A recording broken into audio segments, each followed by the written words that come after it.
Seja um cristão mais preparado para expressar a sua fé. Faça cursos completos de teologia, hebraico bíblico, preparação para a escola dominical. Estude a palavra de Deus com mestres capacitados. Elienay Cabral, Josué Brandão, Cláudio Gama, Alain Brizotti, Benhur Lopes, Elias Torralbo, Eduardo Reis e muitos outros professores.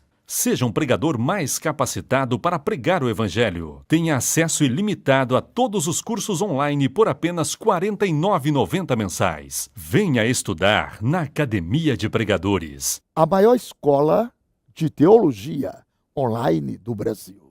Paz do Senhor, povo de Deus. Eu sou o pastor Augusto Medeiros. Eu quero exaltar e engrandecer o nome do Senhor por também fazer parte dos Gideões Missionários da Última Hora.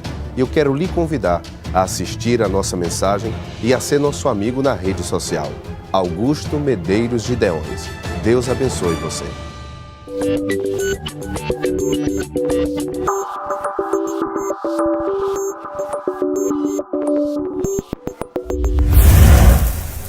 Quem está feliz com Jesus hoje? Então encontre uma pessoa bonita do seu lado e dê um sorriso para ele. Ficou difícil aí? Se não tiver ninguém bonito aí embaixo, é só olhar aqui para cima, tá bom? Mas é para o pastor Cisino, para a irmã Elba, ou para qualquer pastor que está aqui, menos eu. Antes de começar a pregar, pastor Cisino, eu queria a atenção de toda a igreja e de todas as pessoas que assistem ao redor do mundo. Antes de vir para cá, semana passada, eu estive no Palácio do Jaburu, lá em Brasília, e tem uma pessoa muito sincera e humilde que ficou sabendo desse grande evento. Ele queria estar presente aqui, mas por causa da situação do momento que o Brasil está passando, para que ninguém amanhã ou depois falasse besteira sobre ele, dizendo que estava aproveitando desse momento aqui só para poder dar um golpe, que não existe golpe nenhum, é democracia. Ele pediu para que eu mandasse um recado ao povo. Eu disse, não, mande o senhor mesmo. Ele falou, mas como? Eu disse, grave um vídeo e nós passamos lá no Gideões. Está pronto aí o vídeo? É um vídeo curto de 2 minutos, queria que vocês prestassem atenção. Pode colocar no vídeo, no áudio. Eu estou aqui ao lado do pastor Marcos Feliciano, meu velho amigo e companheiro de lides políticas, e sei que hoje ele está em Camboriú, fazendo um encontro de muita gente e naturalmente orando pelo Brasil e orando para que o Brasil ganhe muita paz, muita tranquilidade, já que nos últimos tempos tem sido muito pregada a desunião do Brasil, ou seja, brasileiros contra brasileiros, que na verdade desautorizam qualquer proposta de harmonia no nosso país. E nós, que somos religiosos, e eu tomo a liberdade de dizer que a palavra religião vem de religo, religare, nós todos, eu, pastor Marcos Feliciano, queremos fazer uma religação dos brasileiros. E para tanto, é preciso muita oração, é preciso que nós estejamos empenhados nessa tarefa. Por isso que quando o pastor Marcos Feliciano me dá a oportunidade de dirigir-me a milhares de pessoas, eu quero pedir as suas orações pelo Brasil, quero pedir as suas orações, se me permitem, para mim mesmo, e quero mais uma vez pregar a pacificação do país. E até aproveito para cumprimentar também o pastor Cizinho, que na verdade também conduz com muita propriedade todos aqueles que em torno dele se avolumam, crescem e que trabalham pelo Brasil. Portanto, com muita fé, com muita tranquilidade, eu quero dizer que nós todos, eu também, vamos orar pelo nosso país. Um abraço a todos. Pastor Cisino, pastor Reuel, nosso presidente, é um homem temente a Deus e está rogando a oração da igreja. E eu queria convocar a igreja agora, nesse momento, para levantarmos um clamor pela vida do nosso presidente e pela vida da nossa nação. Muito obrigado.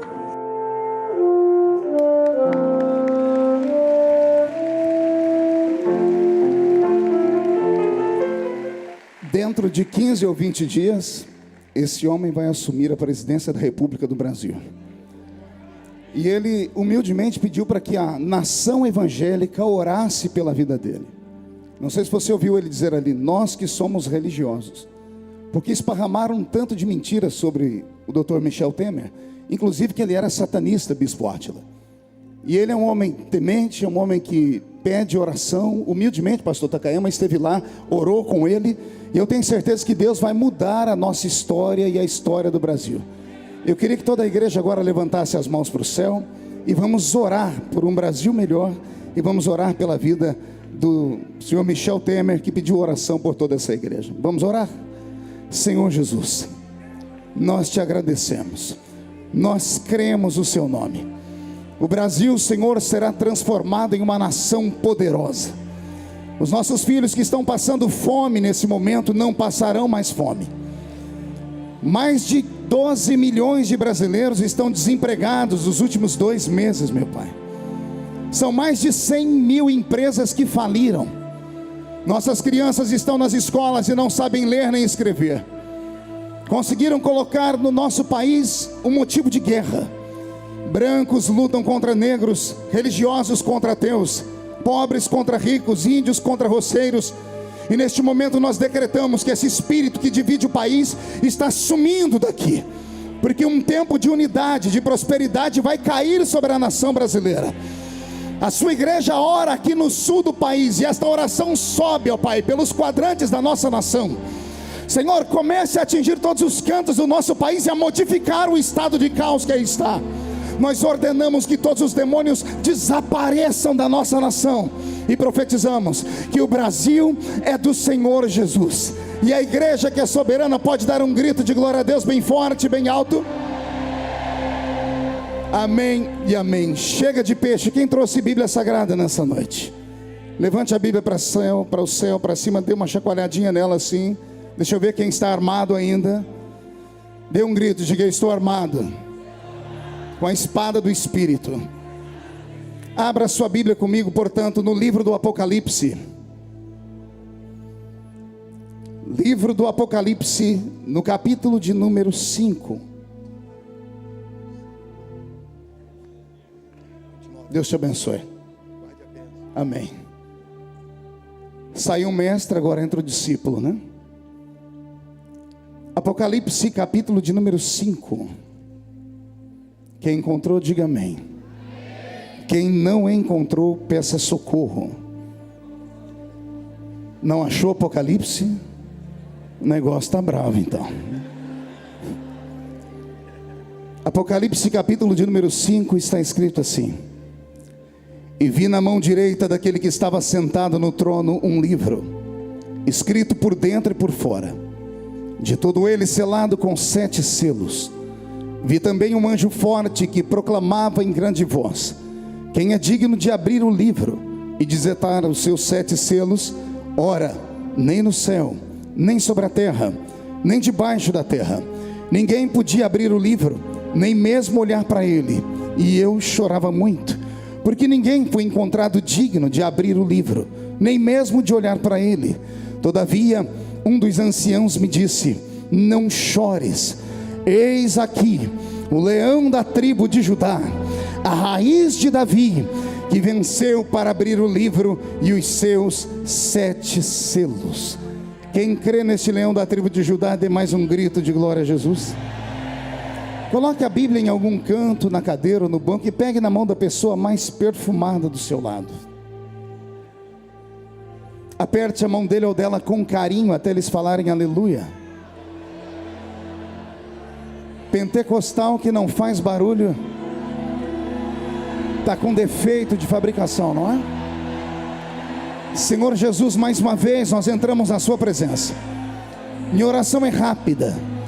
Minha oração é para que neste exato momento o Senhor cerque este ginásio com a sua glória, e num raio de 5 quilômetros onde houver um demônio alojado, eu dou a esses demônios segundos para sumirem daqui, porque se não sumirem, serão queimados pelo poder da sua glória que aqui será derramada. Rasgue os céus sobre a pequena Camboriú e manda anjos de fogo descerem aqui. Que estes anjos desçam trazendo brasas de fogo nas mãos. Comecem a esparramar estas brasas entre nós. E onde houver um crente cheio do Espírito Santo, pega ele nesta noite, Jesus, e mostra o caminho da verdadeira e poderosa adoração. Fala conosco, fica conosco, É o que eu te peço agora e sempre. E toda a igreja diz: os que podem, tomem o seu assento aplaudindo a Jesus, porque Ele é bom, porque Ele é maravilhoso, porque Ele é grande. Graças a Deus. Eu quero mais uma vez louvar a Deus pela vida do pastor Cisino, dos Gideões Missionários da Última Hora. É o 18º ano consecutivo pregando aqui nessa linda festa. O menino que começou a me ouvir com 18, hoje tem 36, já é pai de família. O filho dele já me escuta também. Então ajudei a formar uma pequena geração. Quero louvar a Deus pela minha família que está me assistindo em casa agora. A minha esposa, a irmã Edileuza, as minhas filhas Karen, Kathleen, Camille, a minha equipe, que por trás de todo o trabalho que eu realizo, não sou sozinho. Um homem sozinho não vai muito longe. Eu tenho uma equipe que me ajuda e que me auxilia. E eles estão aqui no púlpito. É o Charles Augusto, que está aqui na minha frente, meu grande irmão. O Dr. Bauer, cadê o Bauer? Está aqui o Bauer. Eu até achei que era você que estava pregando aqui, a cara do Bispo Átila, né? É o chefe do meu gabinete, é o meu mentor político. O Wagner e o Marcinho, que estão por aqui. O Vaguinho, menino, é o meu... Eu ia falar que era meu Gease, mas Gease roubou, né? Então você não é o Gease, não. Você é um outro. Quero agradecer aqui também a Deus pela vida de um novo membro da minha equipe, que é o Dr. Luiz. Dr. Luiz está por aí? Dr. Luiz, fique de pé, por gentileza. Pastor Cisino, olha para esse menino aqui, o senhor ainda vai ouvir falar muito dele. Quem olha para ele não dá nada por ele. Se eu fosse presidente da República hoje, ele seria o ministro da Saúde do Brasil. Ele é médico, representa uma grande empresa, é de São Paulo, é membro da igreja do Jairim da Cassiane, lá em São Paulo, um grande empresário. E a minha oração é para que, quem sabe, amanhã ele dê uma oferta aqui de 100 mil reais para os Gideões, pastor Cisino. Se a igreja cadê? Ninguém dá um amém bem forte aí? Deus te abençoe, doutor Luiz. Faz parte do nosso ministério hoje. A doutora Fabiana, que é filha do pastor Cisino, que não pôde vir esse ano, está assistindo a gente pela internet. E ao pastor Adriano de Nova York. Cadê o pastor Adriano? É aquele moço ali. Você emagreceu, né? Trouxe meu presente? Então tá bom. Já falei, agora você trata de entregar um presente, né? Graças a Deus. Aos meus companheiros pregadores que estão aqui, eu vi aqui o pastor Gilvan Rodrigues com a sua esposa, a irmã Lindaura, né? Lindaura. Enaura. Deus abençoe vocês. Pastor Gilvan vai estar pregando amanhã, domingo, no segundo horário, né, pastor? Na parte da tarde.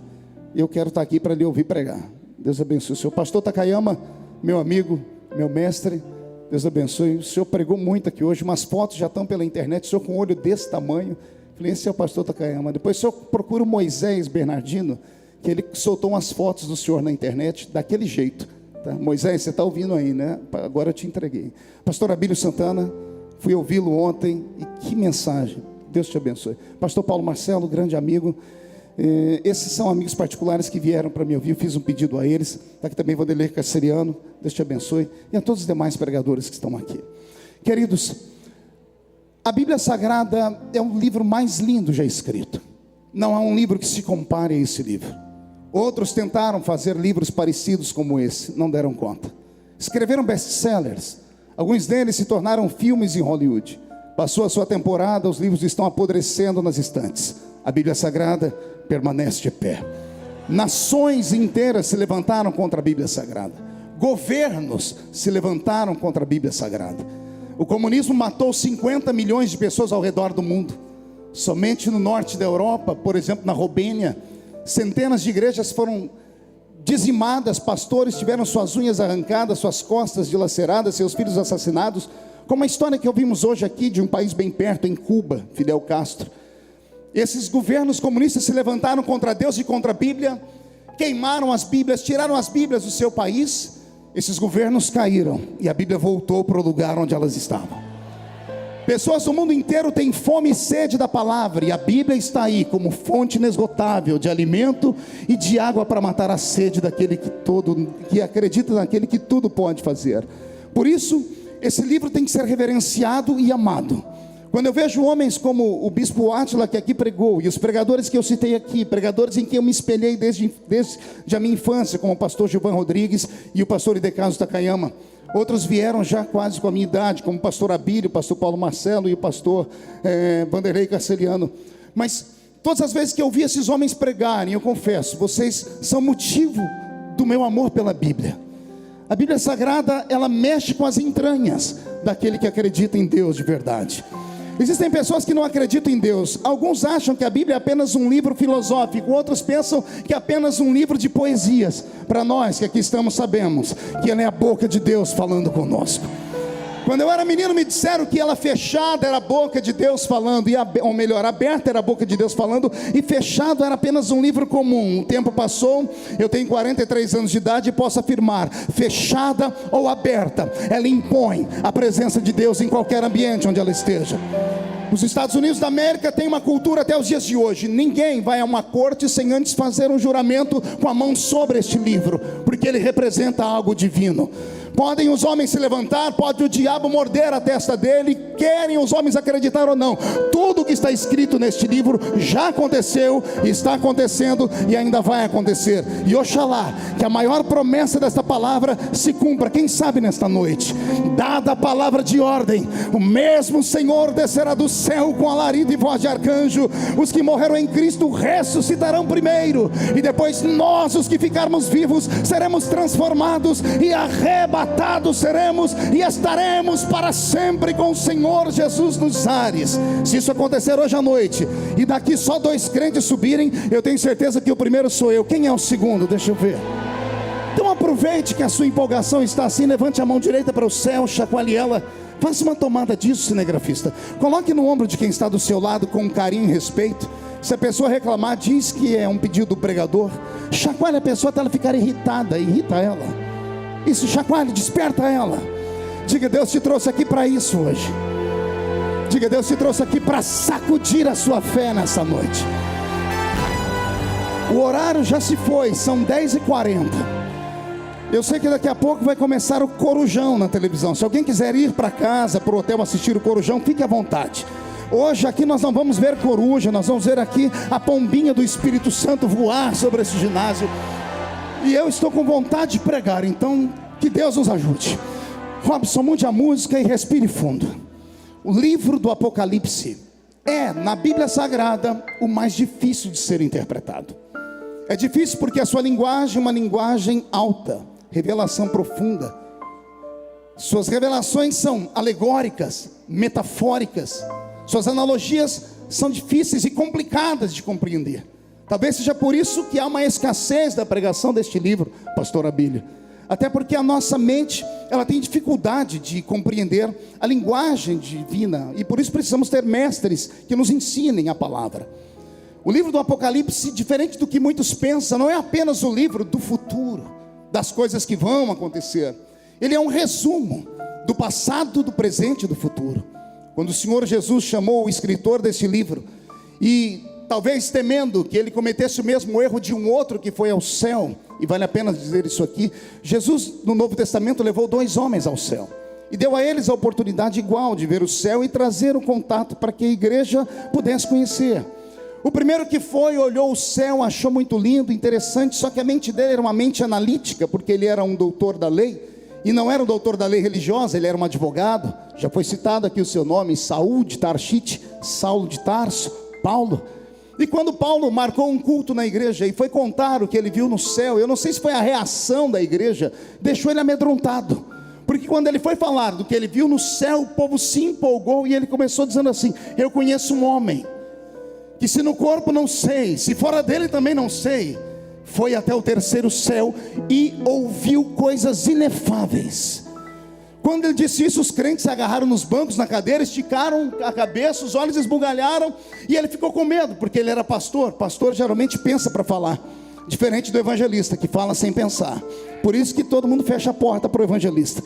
O evangelista vai bem no primeiro dia, no segundo, no terceiro dia alguém vai e fecha a porta, porque ele extrapola os limites, ele fala sem pensar. O seu temperamento é assim. O pastor não, ele está todo dia na igreja, então ele pensa para falar, para não escandalizar nenhum crente. Quando Paulo viu que ia escandalizar, ele disse assim: olha, que não é lícito ao homem contar. Pense num culto frustrante. Você está do lado de uma pessoa que foi arrebatada, e ela diz: eu conheço alguém que foi arrebatado e ouviu coisas grandes, e você quer ouvir, e ele diz: mas não é lícito contar. Aí Jesus resolveu levar um outro, e esse não era pastor, esse era evangelista. Só que mesmo assim Jesus já foi dando uma ordem para ele: ó, tudo que você vê, escreve. Ou seja, ele não tinha para onde fugir. Tudo que você vê, escreve num livro. E você vai escrever sobre as coisas que eram, sobre as coisas que são e sobre as coisas que hão de acontecer. Por isso, o Apocalipse não é apenas o livro de hoje ou do amanhã, é o livro do ontem. Então, compreender o que está escrito nesse livro não é nada fácil. O Apocalipse 5, por exemplo, que fala de um livro selado com 7 selos, e esses selos se fundem com os 4 cavaleiros do Apocalipse, que abrem a porta para as 7 trombetas, e depois falam sobre o derramamento das 7 taças. Poderia aqui pegar uma das vertentes de interpretação e falar apenas sobre as misérias, sobre as problemáticas que cairão sobre o planeta Terra, sobre o que antecederá o fim, não apenas da igreja na Terra, mas da destruição total do planeta Terra. Eu poderia sim hoje usar esse texto para falar sobre isso. Mas como o livro do Apocalipse, ele é revelado, ele dá ao pregador a oportunidade de compreender de outras formas também. Eu não preciso pregar ele de maneira literal, eu posso em Deus buscar uma outra interpretação. E o Senhor Jesus me deu uma outra interpretação acerca desse texto. Se eu conseguir transmitir a metade do que está no meu coração, eu creio que alguns que estão aqui vão voltar para os seus hotéis carregados, arrebatados pela presença do Senhor, porque é muito forte. Antes de começar aqui a deflagrar aquilo que o Senhor falou sobre o Apocalipse 5, permita-me aqui dar uma pequena biografia daquele que escreveu o livro. João, o apóstolo, o último dos apóstolos vivos aqui nesse planeta. Todos os outros apóstolos tiveram uma morte truculenta e violenta. Cada um deles teve a sua vida martirizada, ceifada pelos imperadores do seu tempo. Pedro foi crucificado de cabeça para baixo, João Marcos arrastado pelas ruas de Alexandria até ter o seu corpo todo esfolado, Tiago morreu ao fio da espada, etc, etc. De todos os discípulos do Senhor, não provou a morte violenta, e é o nosso João da história. E João não provou a morte de forma violenta, não é porque fosse bonzinho, é porque um dia os discípulos questionaram Jesus, porque Jesus tinha mais afinidade com João. Quem já leu a Bíblia sabe do que eu estou falando. João é o homem que reclina a cabeça no peito do Salvador. João é o homem que tem a mãe que vai falar com Jesus, diz: quando entrar no seu reino, deixa um dos meus filhos sentar à sua esquerda e outro à sua direita. João conseguiu conquistar um espaço especial ao lado de Jesus, e um dia isso despertou ciúmes, e Jesus ouviu e sentiu ciúmes dos discípulos, e Jesus respondeu de maneira incisiva. Ele olhou para eles e disse: que importa a todos vocês que ele viva, até que me veja voltar aqui, no meu poder e na minha glória. Preste atenção, Jesus comprou a vida de João para si e disse aos discípulos: que importa a todos vocês que ele não prove a morte, até que ele me veja voltar aqui nesta terra, no meu poder e na minha glória. Os discípulos até pensaram naquela época que João viveria para viver o arrebatamento da igreja, a promessa da sua volta. Mas não era isso que Jesus está falando. Mas como tudo que Deus fala, Ele cumpre. Jesus colocou uma blindagem ao redor de João, e a morte não tinha poder sobre ele. João está no alto dos seus 90 anos, está pastoreando a linda igreja de Éfeso, uma igreja plantada pelo apóstolo São Paulo nos áureos anos do seu evangelismo. Ele agora é pastor sênior desta igreja, e a notícia de que há um dos seguidores de Jesus vivo chega até o imperador de Roma, que neste tempo, se não me falha a memória, era Domiciano. E Domiciano, quando ouve falar que há um dos discípulos de Jesus vivo, e sabe que todos os outros imperadores antes dele matou os discípulos de Jesus de maneira violenta, ele quis entrar para a história também. Então ele mandou chamar o velho João até o seu palácio, questionou sobre a sua fé, e disse a João que ele tinha o direito de negar a fé para sobreviver, ou então encararia a morte. A história diz que o velho João não temia a morte, olhou para o velho imperador e disse para ele: meu Cristo nunca foi meu inimigo, por que é que eu negaria se ele nunca me negou? A fúria do imperador se acende. Os romanos, mestres em criar materiais de tortura, são em uma reunião, confabulam e criam um método de tortura que ninguém ainda havia experimentado. Criaram um tacho gigantesco, colocaram nele azeite fervendo e disseram: é aí que esse homem vai terminar a sua vida. A história diz que no dia do julgamento de João, sabendo já a sua resposta, o imperador foi obrigado a questionar: vai negar Cristo ou não? Ele disse: não posso negar. O imperador disse: então ele decreta a morte. A história diz que João disse: a morte não é minha inimiga, ela é minha amiga.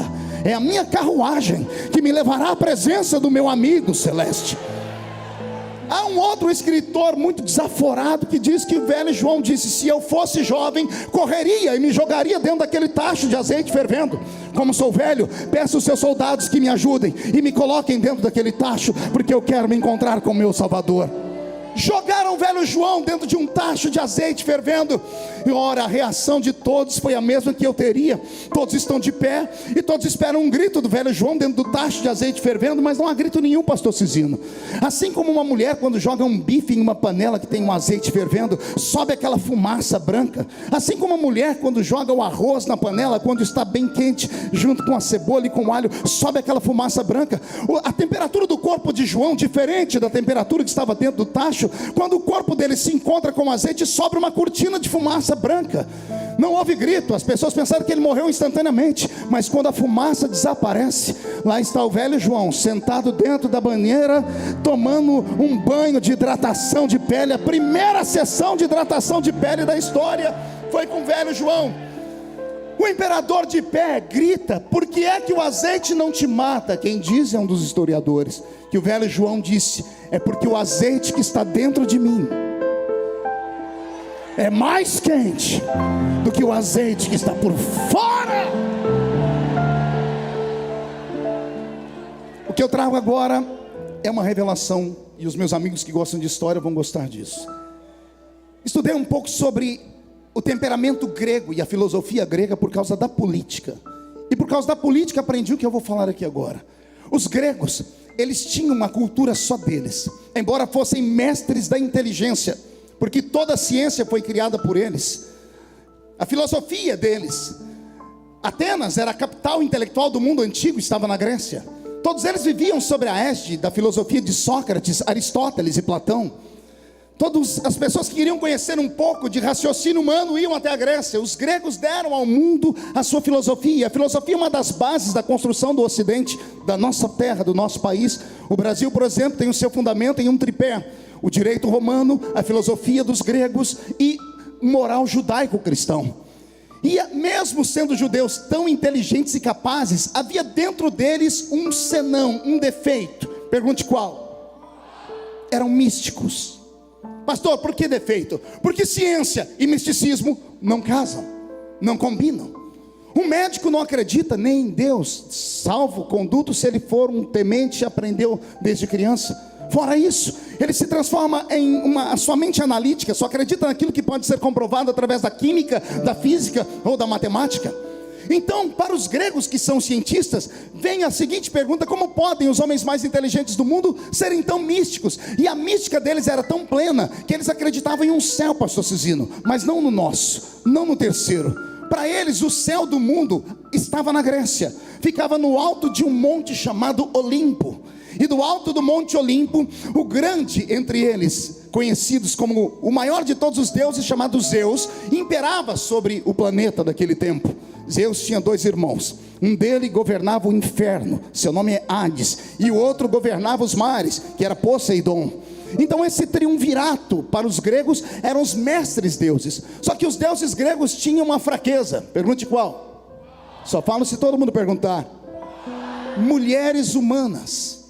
Os deuses gregos eram safados. Eles desciam à terra, namoravam as mulheres e delas nasciam filhos. E esses filhos eram chamados de semideuses. E são desses filhos que vieram as lendas de Hércules, Teseu, Perseu e outros mais. Pastor, onde o senhor quer chegar? Aqui.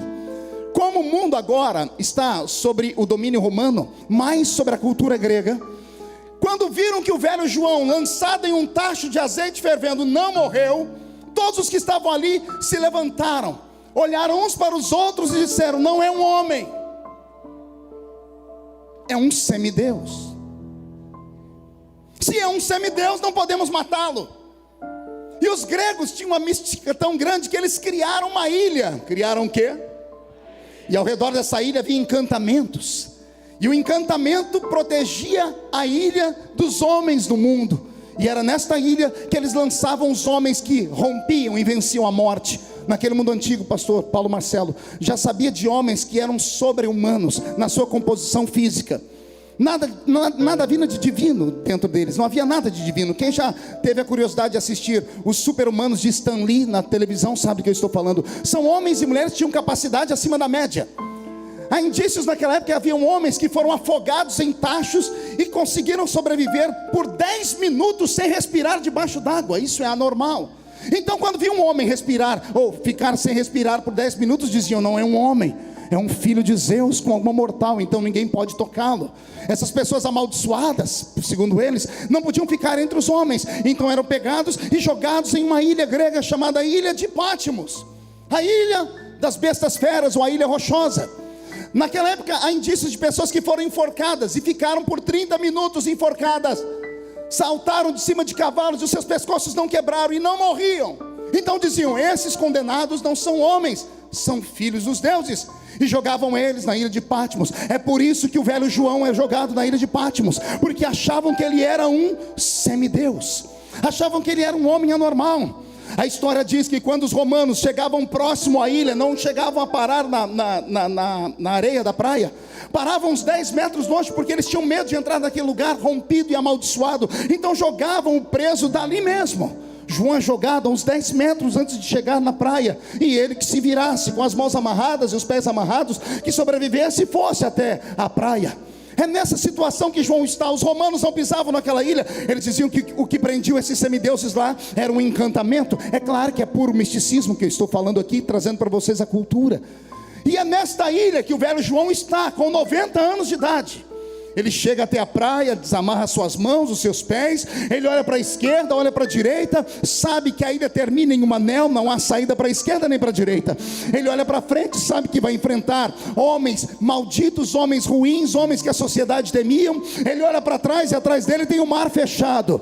E é nesse momento que o velho João começa a ensinar para todos nós que quando uma porta se fecha para frente, quando uma porta se fecha para trás, quando a porta se fecha para a esquerda ou para a direita, pode se abrir uma porta no céu. E é assim que ele começa a sua história. E ele mostra como é que se abre a porta do céu. As portas da terra nós abrimos batendo a mão, a porta do céu abrimos batendo o joelho no chão. João cai de joelhos, e eu vou deixar que ele conte o que aconteceu. Estando eu de joelhos, eu ouvi uma voz por detrás de mim, e virei para ver quem era. E me dá um arrepio, porque bastava João dizer assim: virei para ver quem era, e lá estava Jesus. Não era mais simples, não era mais cordial, mas João não diz isso. João diz: eu virei para ver quem era, e ele começa a desenhar um homem para nós, Castelhano. Ele começa a falar da cor do cabelo, dos olhos, dos pés, da roupa, pastor Gilvan. Por que isso? João estava naquele momento com uma alegria dupla. Primeiro porque estava revendo o seu Salvador, e segundo porque ele já estava pronto agora para encarar a vida depois dos 90, ou seja, já tinha terminado tudo por aqui. Ele está vendo aquele que falou: que importa que ele viva, até que me veja voltar aqui, no meu poder e na minha glória. Você entendeu? Eu vou repetir. João, quando olha para trás, ele não vê o Jesus homem. Ele não vê o Jesus que ele viu subir no alto da montanha naquele dia, sendo elevado aos céus de uma nuvem cobrir os seus pés. Faziam 60 anos. Quantos anos eu disse? Não ouvi? A última vez que João viu Jesus faziam 60 anos. João tinha 30 anos quando ele estava no solapé da montanha, e ele viu o Nazareno ressuscitado. Ele viu Jesus com seus cabelos castanhos, os seus olhos castanhos, o seu corpo quase que de 1,80 m. Ele viu as mãos furadas, ele viu o linho fabricado na terra e os pés furados também. A última vez que João viu estava em Atos capítulo 1. 60 anos depois, João está na ilha de Patmos, e ele olha para trás e ele diz: e eu virei para ver quem falava comigo, e lá estava ele. Só que agora os seus cabelos não são humanos. Os seus cabelos são brancos como a neve. Os seus olhos são como chamas de fogo. Os seus pés são como latão que saíra da fornalha. A sua roupa é um branco linho que não há na terra. Há um cinturão de ouro que traça o meio do seu peito, e da sua boca sai uma espada aguda de 2 fios que grita assim: João, sobe para cá, João. Aleluia. Como eu disse, a alegria dele é dupla. Primeiro porque ele está vendo o seu amigo. E segundo, ele sabe que não dá para viver nesta vida com mais de 90 anos, porque é só enfado e canseira. Como ele viu Jesus na sua glória e no seu poder, ele já pode morrer. Mas antes de morrer, ele ainda tinha uma missão. Pergunte qual? Ouvir o que Jesus disse: tudo que eu vou te mostrar, escreve em um livro. Vou te falar das coisas que eram, das coisas que são e das coisas que hão de acontecer. E eu não queria estar na pele de João, porque João é um homem simples como eu e você, e ele é obrigado a desenhar com palavras humanas aquilo que ele viu no céu. E isso já causou muita confusão.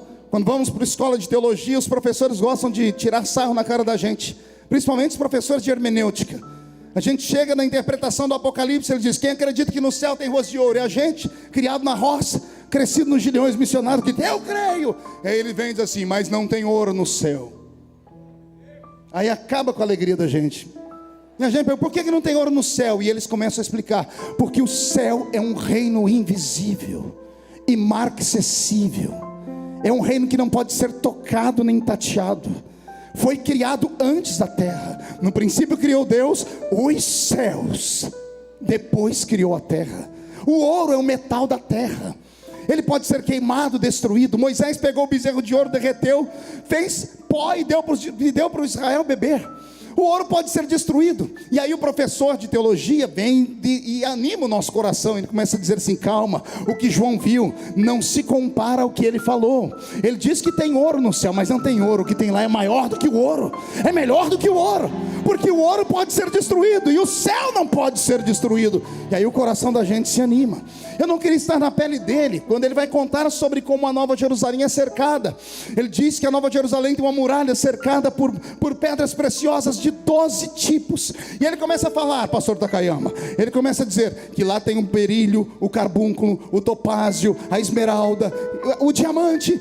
E aí vem o professor da escola de teologia e diz: isso não existe. Por quê, professor? Porque pedras preciosas só existem na terra. E antes da pedra ser preciosa, ela é um cristal de rocha. Antes de ser um cristal de rocha, é carvão mineral. Antes de ser carvão mineral, é só terra. E antes de ser só terra, é uma massa chamada amálgama. É disso que se trata a geologia. Ou seja, são milhares de anos para que se construa uma pedra preciosa. Aí o professor diz assim para a gente: não fique triste, o que ele viu lá é muito melhor do que tem aqui na terra.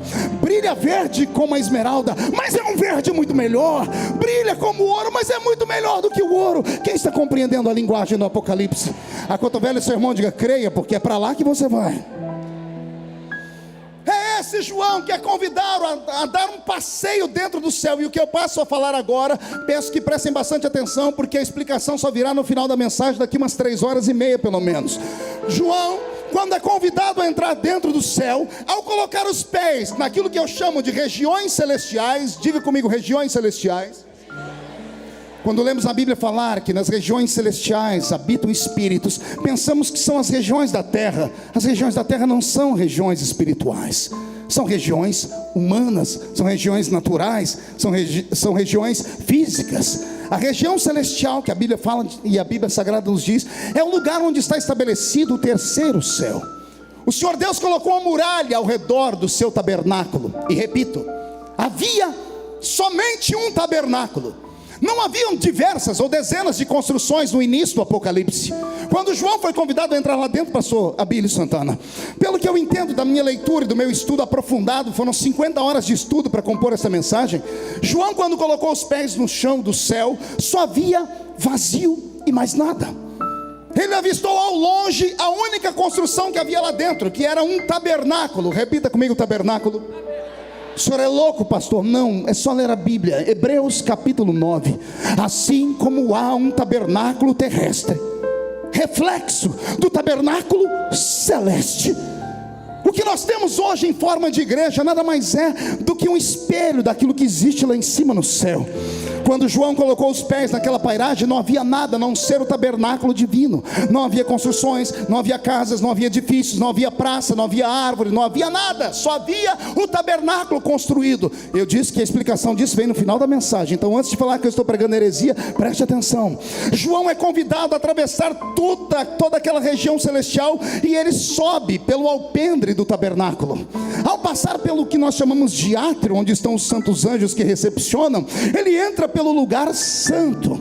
Ao entrar no lugar santo, onde estão os 24 anciãos e onde estão os santos anjos que também cantam, João é convidado a observar que há uma sala fechada, e esta sala fechada nada mais é do que o santo dos santos, e é para lá que João é arrastado.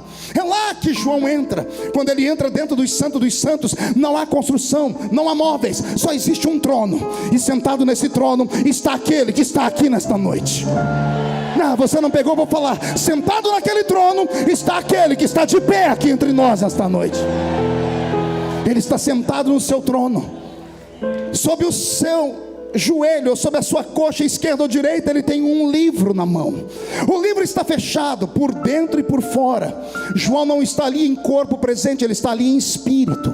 E quando João está em espírito, dentro daquele ambiente sagrado, ele olha a face daquele que arde como um fogo devorador.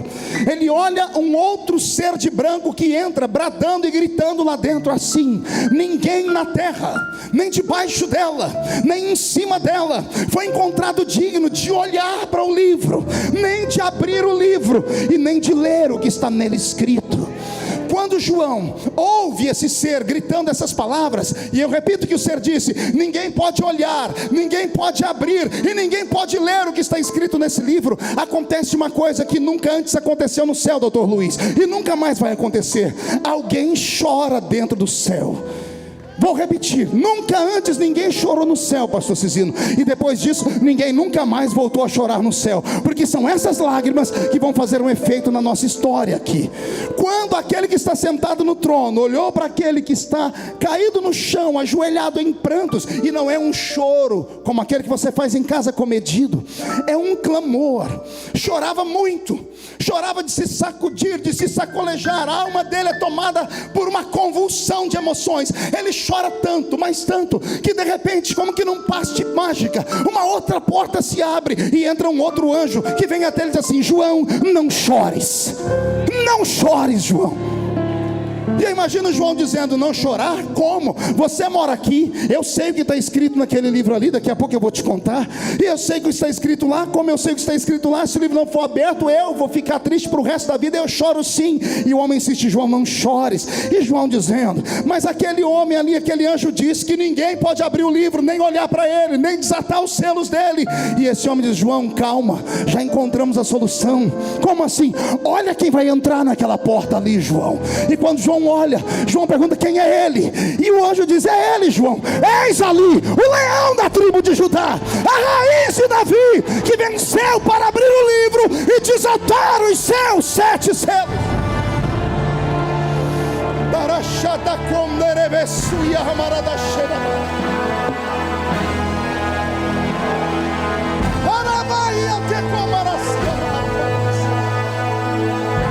Respire fundo. Para compreender o que João viu, e é aqui que eu digo que eu falei no início, eu tenho uma revelação particular desse texto. Eu poderia falar aqui que esses 7 selos seriam 7 missões que o Messias deveria cumprir para salvar a raça humana. 7 coisas que nenhum homem nunca fez, ele deveria fazer: nascer de uma virgem, vencer o pecado, morrer e ressuscitar, ir ao céu e prometer que vai voltar, nunca pecar, vencer o diabo pela sua palavra. Poderia fazer isso, é uma das vertentes da interpretação. Poderia falar ainda que esses 7 selos, podemos começar com um cavalo branco, passamos pelo cavalo vermelho, o amarelo e o preto. Poderia explicar cada um deles, apesar que o cavalo branco ainda dá um nó na cabeça de quem estuda, né? Não sabemos se é Cristo ou se é o anticristo. Ele está lá com um arco que atinge longe, mas nosso Cristo venceu, e esse diz que ele está saindo vencendo para vencer. Poderia falar aqui sobre a cor vermelha, poderia falar de um tempo de perseguição para o tempo presente, ou poderia falar da perseguição que a igreja sofreu no início do seu nascimento, quando o sangue dos mártires pingava nos solos da terra e pareciam sementes que brotavam mais almas que aceitavam a Cristo. Poderia falar aqui sobre o cavalo amarelo, sobre um tempo de fome, e quem já leu o Apocalipse sabe que o cavalo amarelo, quando ele é solto, há um ser sentado sobre ele cujo nome é morte, e esse ser grita: a farinha custará tão caro que ninguém terá dinheiro para comprar, e a cevada também. Eu poderia falar sobre um tempo de fome que virá sobre a terra, ou poderia falar sobre um tempo que já veio, em que a palavra, que é o trigo do céu, foi arrancada arrancada dos crentes, do século III até o século XV, 12 séculos, 1200 anos. As pessoas queriam ouvir a palavra verdadeira e não tinham, queriam ouvir uma profecia e não saía, queriam ver uma cura e não acontecia. Por 12 séculos, o mundo cristão quase desapareceu. De Constantino aos outros que vieram, quase dizimaram a existência da igreja de Cristo. E quando o diabo no inferno fazia festa dizendo venci, é lá na Europa que Deus começa a levantar um grupinho de pessoas. Eu li sobre a história dos irmãos Quakers e chorei com eles. Alguém lembra da aveia Quaker aqui? A aveia Quaker, aquela coisa que a gente compra para dar para os filhos. Sabe a foto daquele homem que fica na latinha da aveia Quaker com aquele chapéu? Aquilo é um Quaker. Eu pensava que era sobrenome de alguém importante, pastor Takayama, mas não é. Quaker significa treme. Quakers eram os tremedores. Botaram um apelido num povo, porque esse povo orava nas casinhas de madeira, lendo a Bíblia e dizendo: se a Bíblia é de verdade, nós queremos viver o que está escrito nela. Se já teve profeta, queremos profeta de novo. Se já teve línguas, Mara, queremos falar em línguas de novo. Só que Deus não descia. O Senhor estava triste, e esses homens começaram a orar, deixaram de orar de joelho e começaram a orar em pé. E eles batiam o pé nas casas, e as casas de madeira tremiam, e os vizinhos dizendo: ó os tremedores aí, ó os Quakers aí. E foi assim que começou um reavivamento sobre a nossa vida. Ah, Jesus, me dá aqui meia dúzia de Quaker nessa noite, me dá meia dúzia de Quaker aqui nessa tribuna, e vamos sacudir o Brasil de novo. Oh meu Deus, poderia falar sobre o cavalo negro, que fala do tempo de apostasia. Ele é a oposição ao cavalo branco. Se o primeiro traz paz, esse traz guerra. Mas não é isso que Jesus colocou no meu coração. O Senhor colocou no meu coração algo poderoso demais, divino, a respeito dessa interpretação. E eu descobri que o livro do Apocalipse 5 não é apenas o livro que vai desatar as 7 trombetas. Não é apenas o livro que vai desatar as maldições e as misérias sobre a terra. Eu descobri que este livro que está no Apocalipse 5, pastor Abílio, é o livro mais lindo já escrito. Não por homens, Charles Augusto, mas por Deus. Não, se eu não entender, eu vou falar de novo. O livro do Apocalipse 5 não foi escrito por homens, foi escrito pela mão de Deus. Eu sei o que está escrito lá, e vou me arriscar. Eu sei a tinta que foi usada para escrever ele, e vou mais além. Eu sei o que é que está escrito em cada página daquele livro. Como é que o senhor sabe, pastor? O mesmo Espírito que revelou para João, que só de olhar e entendeu, falou comigo também. Aquele livro tem um nome pomposo, pergunte qual? Livro da Redenção da Humanidade. O nome é tão pomposo que a gente nem sabe o que é, né? Ah, se os crentes entendessem o que é redenção, Elaine. Se as pessoas conseguissem compreender, pastor Alexandre, o que é redenção. Redenção é pegar uma pessoa podre, suja e destruída, e dar uma nova chance a ela. Vamos fazer uma metáfora. Imagine você carcomido por uma doença. Você não tem nariz e não tem orelhas. Sua língua também está quase caindo. Os seus nervos, principalmente aqueles dos anelares, estão definhando. A sua pele está apodrecida e ela começa a mudar de cor. E você começa a feder. Não bastasse isso, você ainda é obrigado a se lembrar que você dias atrás pegou na alça do caixão de 10 filhos e levou eles para dentro do cemitério. Não bastasse isso, você ter que sentado no meio das cinzas, ficar se coçando com um caco de telha, lembrar que a sua mulher te abandonou, lembrar que os seus amigos foram embora e que você não tem no bolso um centavo para comprar nada, lembrar que só tem como amigo moscas e urubus que estão esperando a sua morte, lembrar que os seus melhores amigos disseram para você: você está aí com pecado escondido.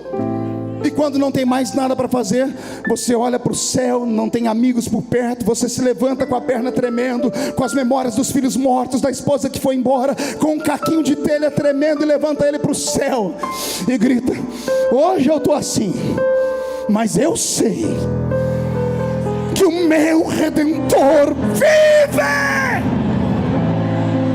Ele vive.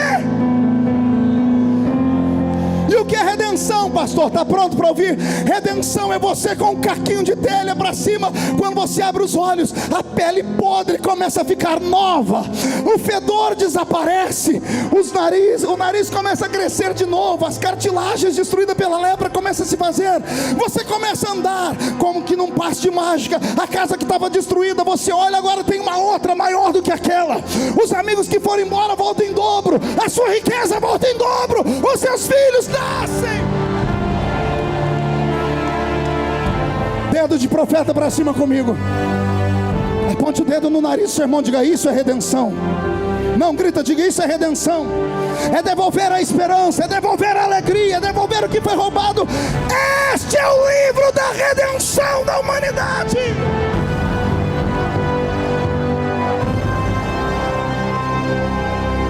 Mas eu poderia ter encurtado o caminho.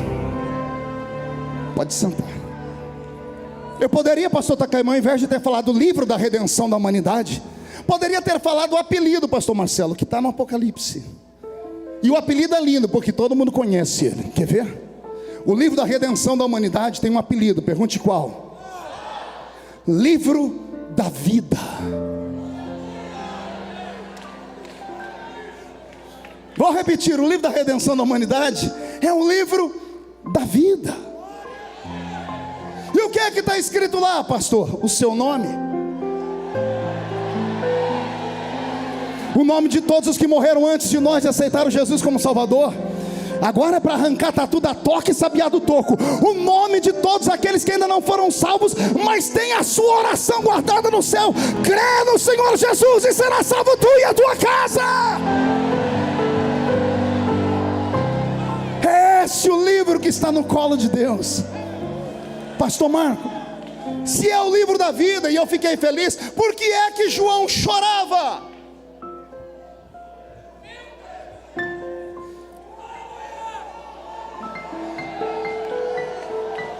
João chorava porque o livro da vida não é só um livro, ele é um testamento. E o que é um testamento senão um documento que tem fé pública, lavrado por um advogado que tem poderes, recitado pela boca de pessoas que têm bens.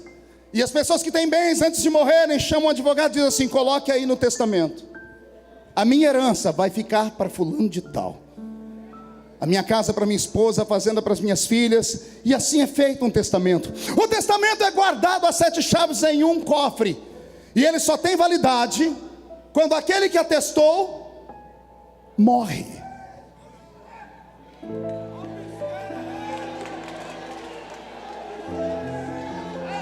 O testamento só tem validade quando aquele que atestou morre. O pai pode ter deixado a fábrica para o filho não pode botar um dedo nela enquanto o pai for vivo. Enquanto o pai respirar, ele pode estar lá na UTI tremendo. O filho não pode pegar nada porque é do pai. Só quando o pai morre é que o filho recebe a herança. O livro do capítulo 5 do Apocalipse é um testamento. Qual é o bem que tem lá, pastor? A vida eterna, a herança do justo, o céu. Pastor, e por que João chorava? João chorava porque entrou um advogado lá no céu gritando: ninguém pode abrir o testamento, ninguém pode ler o que está escrito aí dentro, os nomes não podem falar, a raça humana está condenada ao inferno para sempre. E ele disse: abusado, ninguém na terra, nem debaixo, nem em cima, pode nem olhar para esse livro. Por quê? Porque todos pecaram. E o salário do pecado? Se o salário do pecado é a morte, ninguém tem vida para dar. Ninguém pode salvar a raça humana. João, pastor Cizino, com 90 anos, entendeu isso. Quando ele viu o livro fechado e o advogado gritou: ninguém pode abrir o livro, ele chorou. Ele chorou porque sabia que não ia ter Gideões, não ia ter a sua igrejinha, não ia ter aquela oração de vigília, essas línguas estranhas, não haveria louvores como que nós ouvimos aqui, não haveria nada. E João começou a ter uma crise, uma convulsão de choro. A lágrima dele mexeu com aquele que estava no trono, e aquele que estava no trono ouviu também a porta se abrir. O choro de João destancou a porta, e entrou um outro advogado.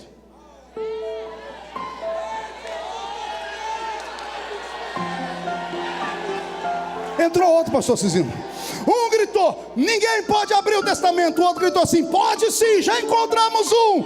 E alguém pergunta: quem é ele? Eis aí o leão da tribo de Judá, a raiz de Davi. Ele pode abrir o livro.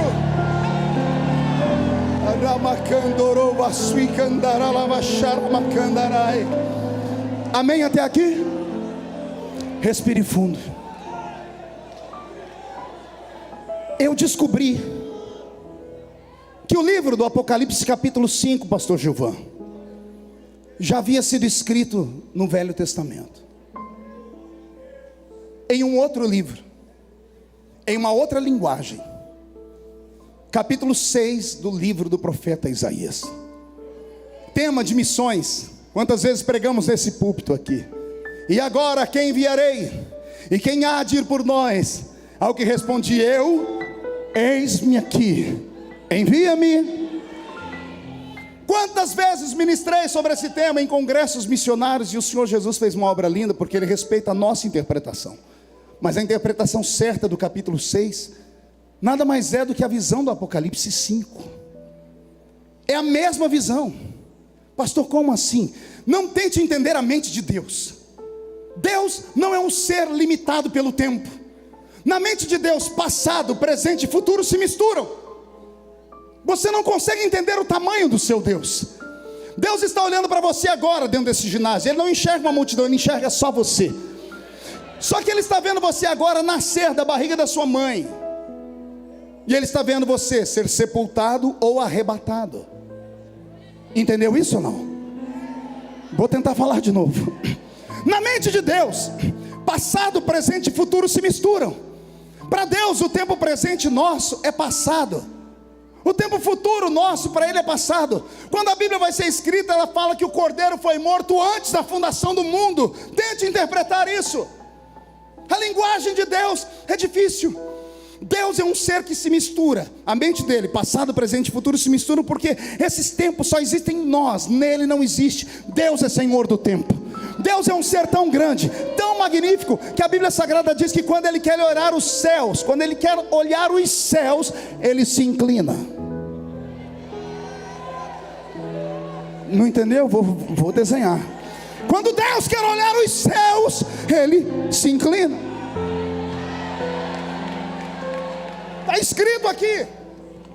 Ele é tão grande que o salmista, houve uma guerra de salmistas. Um falou que Deus, quando quer olhar o céu, olha para baixo. O outro disse assim: não, a minha visão é maior. Ele segura na concha da mão dele todos os oceanos da terra. Aí o outro profeta escutou de novo e disse assim: não, vou ganhar de vocês. Operando Deus, quem impedirá? Não dá para compreendê-lo, porque Ele é imarcessível. Pois bem, Isaías capítulo 6 é a pergunta da resposta de Apocalipse 5. Apocalipse 5, João entra na sala, Deus está sentado no trono com um livro, e entra um homem gritando do nada: ninguém pode abrir o livro. Mas ninguém perguntou nada para ele. Não tem uma pergunta, só tem uma resposta. João olha e vê alguém gritando: ninguém pode olhar o livro, nem abrir o livro, nem desatar os seus selos. Por que ele está falando isso? Porque alguém perguntou antes. E quem perguntou? Respire fundo. Deus saiu do céu, veio à terra. De Gênesis a Malaquias, Ele tentou uma aliança com a raça humana. Passamos pelas 5 dispensações bíblicas: inocência, consciência, governo humano, era patriarcal e lei. Em todas elas Deus tentou uma aliança com o homem, mas o homem não se dava conta do que era Deus. Deus queria provocar no homem temor e provocou medo. Temor é diferente de medo. Deus não quer que ninguém tenha medo dele. Deus quer que o homem tenha temor. O que é temor? Te explico com um exemplo. O filho tem 40 anos, faz halterofilismo. O pai tem 70, está velho e quase que não consegue andar. O filho vai discutir com o pai e o pai dá um tapa no rosto do filho. O filho põe as mãos para trás e recua, porque ele tem medo.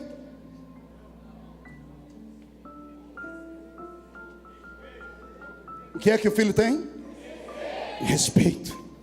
Temor é respeito. Deus não queria que o homem tivesse medo dele, mas como não temer um Deus que quando fala a montanha treme? Que quando questionados assim, abre a terra e engole os homens. Que manda anjos numa cidade para deixar todo mundo cego por causa dos pecados da carne. Os homens tiveram medo dele. Esse não era o intento de Deus. A intenção de Deus era que o homem o respeitasse. E de Gênesis até Malaquias o homem não conseguiu respeitar Deus. Deus olhou para baixo e disse: chega. Ele voltou para o céu, sentou no trono, pastor Cizino, botou a mão na cabeça, olhou para a terra e disse: e agora? A quem enviarei? Quem há de ir por nós? Aí entrou o anjo gritando: ninguém! Porque ninguém na terra, nem debaixo, nem em cima dela, pode sequer olhar para esse livro da redenção, para dar a vida eterna para o homem. Ninguém. Você entendeu ou não? Eu vou repetir de novo. Deus está olhando para a terra abandonada. Ele diz: e agora? A quem enviarei? Quem há de ir por nós? E o anjo olhou para Deus e disse: ninguém, porque na terra não tem ninguém que pode dar o que tem nesse livro aí, nem debaixo nem em cima dela. Quando estava tudo perdido,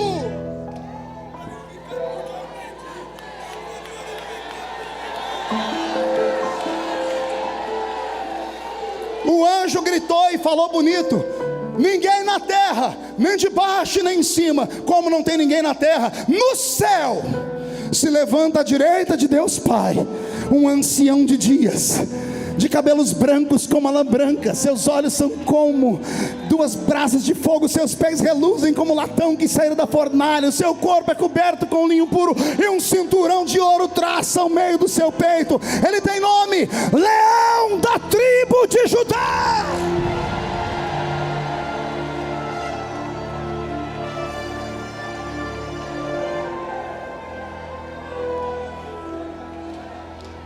Pode imaginar a cena? O filho único e amado se levanta, vê o seu pai desesperado, assiste a cena e diz: eis-me aqui, envia-me a mim. Pode imaginar o discurso que se correu, o debate, pastor Abílio. Mas meu filho, nós somos um. O que você pode fazer que eu não tenha feito? Pode imaginar o filho dizendo: papai, nós somos um. E o senhor fez certo, o senhor não errou não. A primeira impressão é que fica. Uma pessoa quando quer conquistar outra, vai com o melhor que tem. Ninguém chega para conquistar uma outra pessoa de qualquer jeito, parecendo mulambo. Ninguém vai pedir um emprego numa fábrica e no currículo coloca o lugar que foi mandado embora. Só coloca os lugares que saiu de bem. É a primeira impressão que fica. O senhor foi e sentou nas asas de um querubim. O senhor é Deus, o senhor é soberano, tem que fazer isso mesmo. O senhor falava e a montanha tremia. O senhor é Deus, tem que fazer isso mesmo. Só que o homem não entendeu. E o que é que você pode fazer que eu não posso, filha?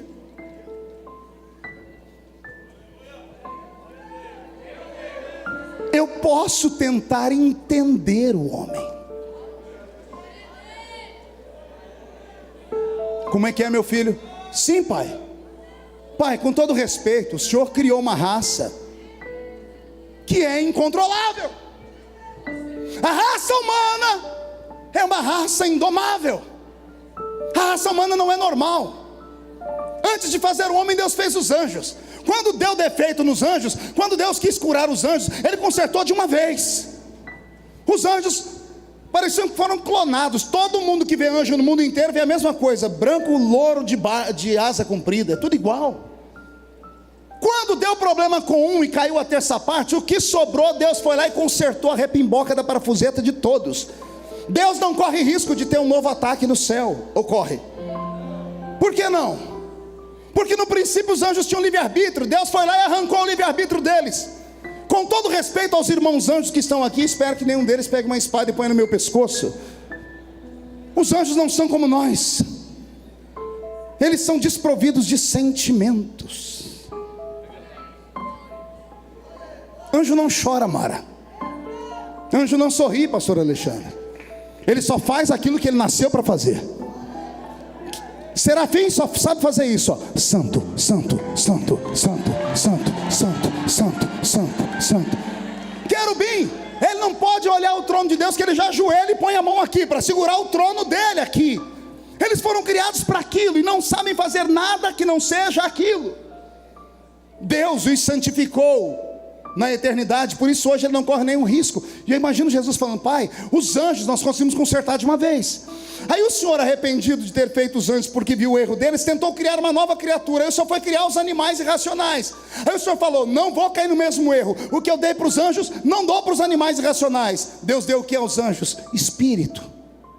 E aos animais racionais Deus não deu espírito, Deus deu alma.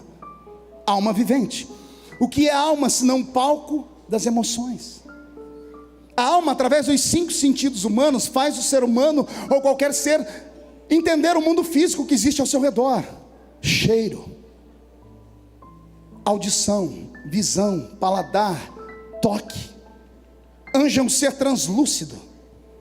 Ele só consegue se materializar se Deus permitir. Não pode comer. Lembra da história de Gideão? Botou comida para o anjo olhou, disse: isso não é para mim, espera que eu vou buscar o anjo de verdade. Aí vem o anjo do Senhor, aí ele tira o cajado e recebe. Um homem vai se ajoelhar na frente de um anjo, e diz assim: não, eu sou servo como você, sou criatura igual a você, não se ajoelha aqui não. Esses são os anjos. Os animais irracionais só têm alma, eles agem por instinto. Diga comigo: instinto. Diga: alma é instinto. Diga: espírito é inteligência. Aí Jesus está falando com o Pai: Pai, o Senhor criou inteligência e alma. Até aí estava tudo bem, dava para controlar. Aí aquele dia, passeando lá no Éden, o Senhor teve aquela ideia de transformar o planeta Terra num laboratório. E o Senhor encarnou um cientista à la Einstein. E o Senhor resolveu olhar toda a sua criação, porque o Senhor não se controla, o Senhor cria tudo a toda hora. Aí o Senhor pensou consigo: o que aconteceria se eu dividisse a minha criação em 3? Eu pegar a matéria dos anjos, está aqui, espírito. A matéria dos animais, está aqui, terra. Eu preciso de um pedaço de papel, um celular, me dê seu celular aqui. E a alma dos animais aqui, espírito, corpo e alma. Anjo só tem espírito, animal só tem corpo e alma. Aí o Senhor disse: o que aconteceria?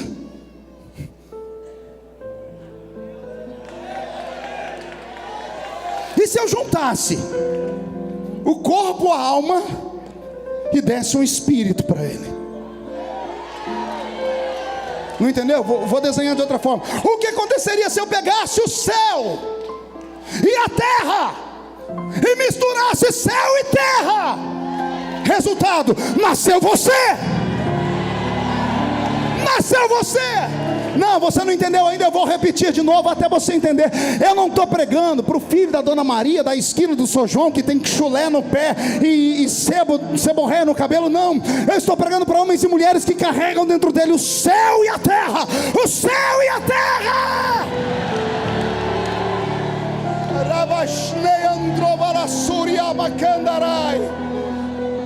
Vou te fazer entender porque o diabo te odeia.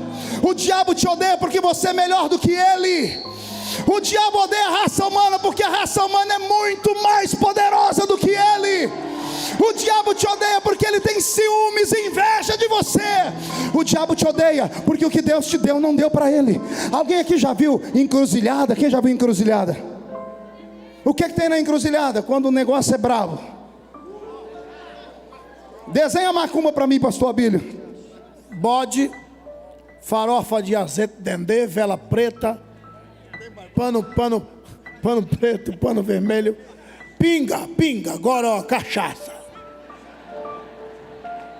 O diabo pede tudo isso. Pergunte para quê?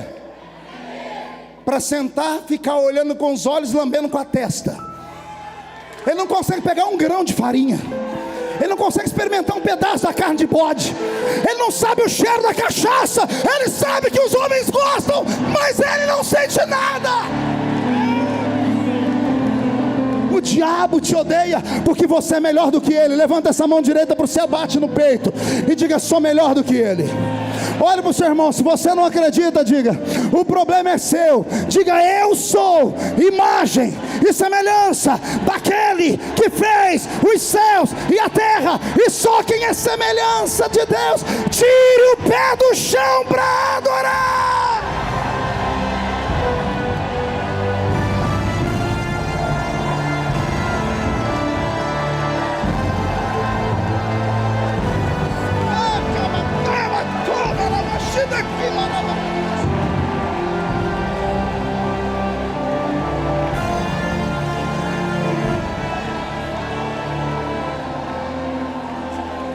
Filho, o que você quer me dizer? Papai, nós criamos uma raça que não tem controle. Por que o senhor está irritado com o homem? Eu dou tudo para esse povo e eles me trocam. Você não escutou o que eu falei para Isaías? O meu povo tem ouvidos e não me ouve. Eu dei tudo para eles, eles não estão satisfeitos. Então eu abandono eles para lá. E eu imagino Jesus falando: papai, vamos entender a raça humana. Qual é a sua ideia, filho? Papai, antes de eu contar a minha ideia, porque ela é mirabolante, deixa eu te falar como é o homem. Pois não, filho. Eu imagino Jesus fazendo aparecer no céu o planeta Terra numa imagem holográfica. A Terra está girando e Jesus toca num continente da Terra. Ele toca num continente e puxa uma imagem de uma criança. A criança tem a barriga grande, pele e osso, nariz escorrendo e desdentada. E Jesus pergunta: papai, por que essa criança chora? E o pai diz: porque ela tem fome. E Jesus pergunta: pai, o que é a fome? O que é a fome? Meu filho, é um dispositivo que eu criei para controlar o homem. Papai, não é isso que eu estou perguntando, não é técnica. Eu quero saber o que é que sente uma pessoa que está com fome. Eu não sei, filha. Nós criamos a fome e nunca experimentamos ela. Por isso que ele olha para o céu e diz que o Senhor não existe. O planeta gira. Essa menina, pai, por que ela chora? Ela tem sede, filha. E o que é sede, pai? É um dispositivo que eu coloquei para limitar a vida do homem, para ele ser dependente de mim. Papai, não é técnica. O que é que sente alguém que tem sede? Não sei, filho, porque olha a mãe e o pai dela dizendo que o Senhor não existe. O planeta gira.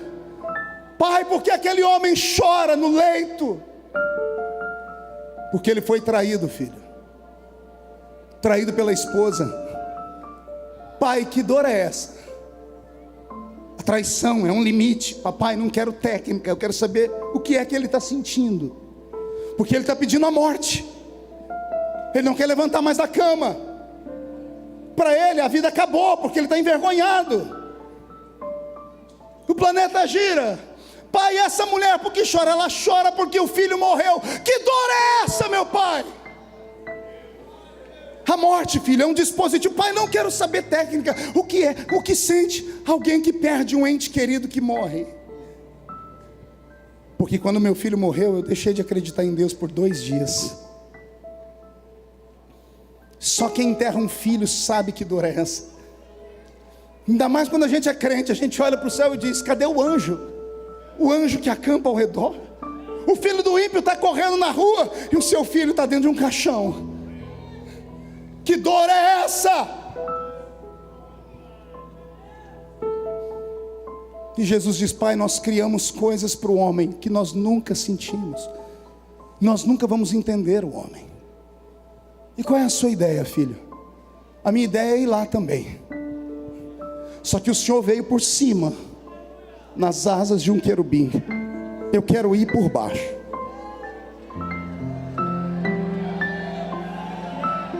O Senhor foi como soberano, eu quero ir como servo. O Senhor foi como rei dos reis, eu quero ser só filho de Maria. O Senhor foi todo poderoso, eu quero entrar ali e experimentar a vida. Eu quero ser uma figura anônima, Só quando eu ficar conhecido, mas antes disso eu quero conhecer a vida normal. Eu quero saber o que é a vida, eu quero saber o que é fome, quero saber o que é sede. Quero ver se dá para encarar a fome e a sede e ainda continuar te adorando. Quero ver se dá para encarar a dor e continuar dizendo que o Senhor é Deus. E o pai olha para ele e diz assim: e o que é que você quer fazer? Eu quero nascer. Mas você é Deus, e o Senhor também. O Senhor pode tudo, me faz nascer na terra. Mas como, pai? Milagre é com o Senhor, me faz nascer, me deixa nascer na terra. Escolhe alguém lá de baixo. Ele falou: não, mas eu tenho que preparar o caminho. Então prepara, pai. 700 anos antes de Jesus nascer, Isaías começa a gritar: eis que uma virgem conceberá e dará à luz a um filho, colocarão nele o nome de Emanuel. Oh glória! O caminho começa a preparar. Chega o dia dele nascer. Imagina a despedida lá em cima, pastor Cino, o pai dando um beijo no filho, falando: filho, para onde você vai? Eu vou nascer, meu pai. Só louco para entender essas coisas. Então tá bom, então vai. Antes dele descer, desce um anjo primeiro. O anjo entra no quarto de uma menina que está dobrando a roupinha dela. De repente, a aura do anjo, a luz, joga a silhueta da sombra dela na parede. Quando ela vê a parede tremer, ela olha para trás e toma um susto. Tem um homem de branco dentro do quarto dela. Antes dela gritar qualquer coisa, o anjo se curva e diz: bendita sejas tu entre as mulheres. Quem és tu? Eu sou Gabriel. Eu assisto diante do trono de Deus. E o que você faz aqui? Tu és bendita entre todas as mulheres. Tu foste escolhida para dar à luz ao Salvador do mundo. E ela diz: mas eu sou virgem, não conheci homem. Fica tranquilo, o Pai já preparou tudo. Esta noite tu ficarás cheia do Espírito Santo. Ficará cheia do Espírito Santo, porque o ente querido que vai nascer de ti vai salvar a humanidade inteira. E eu quero pegar um gancho aqui, que eu aprendi uma coisa aqui agora. Pergunte o quê? Crente cheio do Espírito Santo fica grávido de um milagre. Não entendeu? Vou repetir: se ficar cheio do Espírito Santo, engravida de um milagre. Então, por favor, para de ficar me olhando com essa cara feia, parecendo que foi batizado num pote de vinagre. Fica aí me olhando com esse olho seco, parecendo olho de sapo que morreu no dia de enchente. Fica parecendo uma estátua de museu, porque isso aqui não é uma missa. Isso aqui é um culto pentecostal dos Gideões missionários da última hora. Eu quero saber onde estão os crentes cheios do Espírito Santo.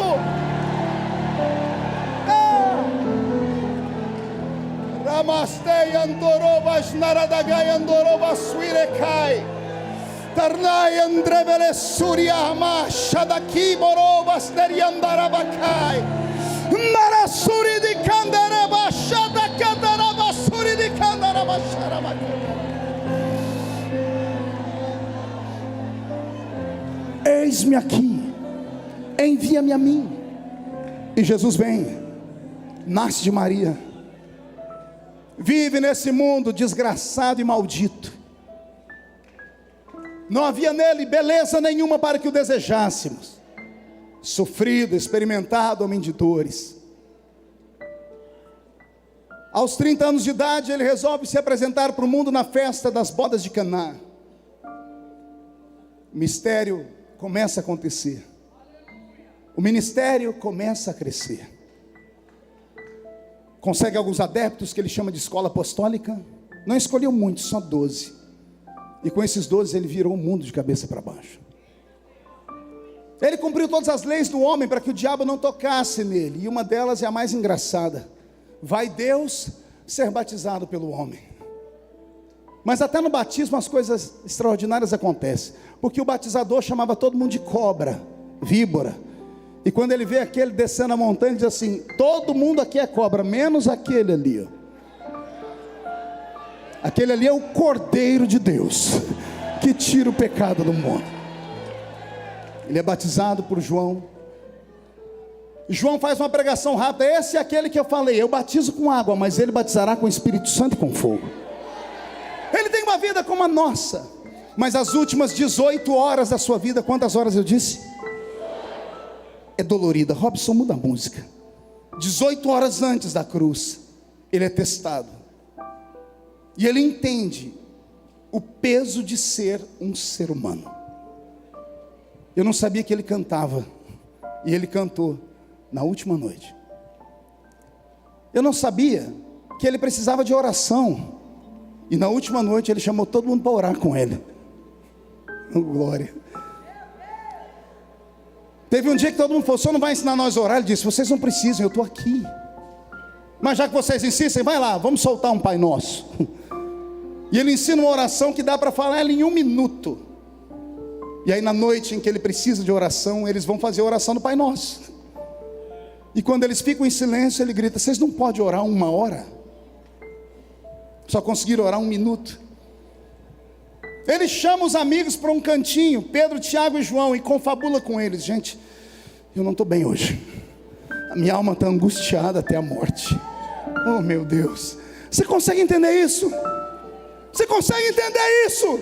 O seu Salvador, João viu ele andar em cima das águas, Pedro escutou ele gritar: Lázaro, sai para fora. Ele escutou ele, eles viram ele flutuar no ar, eles viram ele levantar o defunto. E agora o super-homem deles diz assim: vocês podem orar comigo? Por quê? Porque eu estou angustiado. Eu estou sentindo que eu mostrei para o meu pai na eternidade. Não é fácil ser homem. Não é fácil saber que a gente vai morrer. Não é fácil saber que a gente vai sofrer, que vamos sofrer injustiça. Não é fácil saber que as pessoas vão nos vender por 30 moedas. Não é fácil saber que as pessoas para quem estendemos as mãos são as primeiras a nos machucar. Não é fácil. Eles dobram o joelho com ele, e a oração é de 1 minuto. Ele entra no jardim sozinho. O jardim estava mais em silêncio do que um cemitério. Estava assim, ó. Os pássaros não cantaram, os grilos não fizeram barulho. Deus e o diabo, pastor Abílio, fizeram uma reunião naquele jardim minutos antes. Entraram num acordo: eu não ajudo meu filho e você não atrapalha ele. Deus diz: diabo, dá ordem aos seus demônios para sumir daqui. E o Senhor manda os anjos sair também? Mando. Anjos vão para um lado, demônios para o outro, e todo mundo fica em silêncio. Deus se cala e o diabo também. Pergunte por quê? A escolha era só dele. Ninguém vai interferir. Ele entra no jardim e busca Deus. Deus não está ali. Ele busca força, não tem força nenhuma. Ele tenta ouvir a oração dos amigos, ninguém está orando. Há um silêncio no jardim. E então ele começa a escutar só um barulho. Pergunte qual? O coração dele. Tum, tum, tum, tum. A respiração dele fica ofegante. Ele passa a mão na testa e tem sangue. E ele se desespera. E ele grita: se for possível, passa de mim este cálice. O diabo ameaça fazer festa, os anjos ameaçam se convulsionar. Deus segura os anjos, o diabo segura os demônios. A escolha é dele. Ainda bem que ele muda a oração. E é um mistério, porque primeiro ele falou: se for possível, afasta de mim esse cálice. E depois ele muda a oração. O que fez ele mudar? Pergunte para mim. Nós. Ele suou gotas de sangue porque ele viu a cruz antes da hora. Ele sentiu as dores antes da hora. Ele apanhou antes da hora, porque ele era Deus. Como Deus ele viu o futuro. Como homem não, mas como Deus ele sentiu tudo antes da hora. E o homem dentro dele gritou: eu não encaro isso. Se for possível, me tira disso. E por que ele resolveu investir, pastor? Porque se Deus via o futuro, ele viu todo o futuro. Ele viu a cruz, aí ele esticou a cabeça para a esquerda ou para a direita, eu não sei. Eu sei que ele olhou à frente da cruz, pastor Takayama, e lá estava o Senhor pregando nos Gideões. Lá estava o Senhor, pastor Gilvan, pregando, e eu, menino, pastor Abílio, pastor Paulo Marcelo, menino, vendo vocês pregar, disse: nós queremos aquilo ali. E ele viu esse congresso hoje à noite, viu o senhor, pastor Cizino, com 81 anos, venceu um câncer, e disse: vale a pena, vale a pena. E ele levanta e grita: todavia, não seja feita a minha, mas seja feita a sua vontade.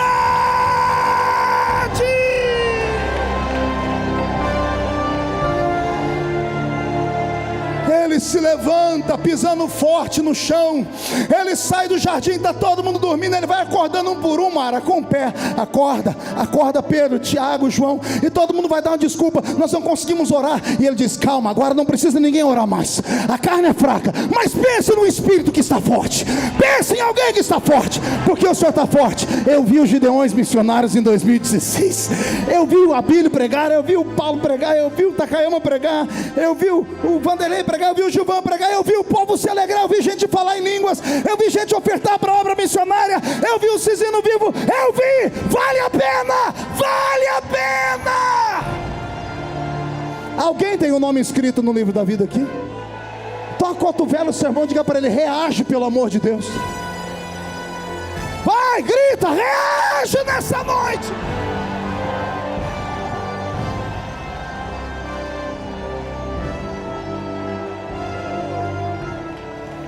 Senta aí, porque eu estou no meio da mensagem. Que bom que o Senhor me deixou para agora. Nós vamos entrar pela meia-noite aqui.